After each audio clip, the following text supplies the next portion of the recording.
நான் நல்லா இருக்கிறத நிறைய பேர் விரும்பவே இல்லை பாஸ்டர். நான் நல்லா இருக்கிறத நிறைய பேர் விரும்பல. என்னுடைய வேலை ஸ்தலத்துல எனக்காக குழி வெட்டுறாங்க, என் ஃபேமிலியில எனக்காக குழி வெட்டுறாங்க. என் சத்துருக்கள் எவ்வளவாய் பெருகியிருக்கிறார்கள். எனக்கு விரோதமாய் எழும்பி இருக்கிறவர்கள் அநேகம் பேர் அப்படியே தள்ளுறாங்க. நான் விழுந்துருவேன் அப்படின்னு. ஆனா ஆண்டவர் வாக்கு கொடுக்கிறார், நான் உனக்காக ஒன்று செய்வேன். யார் உங்களை விழும்படி தள்ளினாலும் அவருடைய கரம், அவருடைய அன்பின் கரம் உங்களுக்கு உதவி செய்வதற்கு ஆயத்தமாயிருக்கிறது.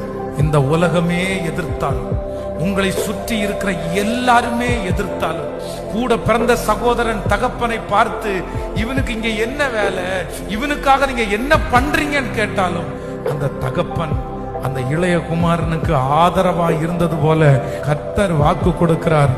எத்தனை பேர் உன்னுடைய விழுகையிலே சந்தோஷம்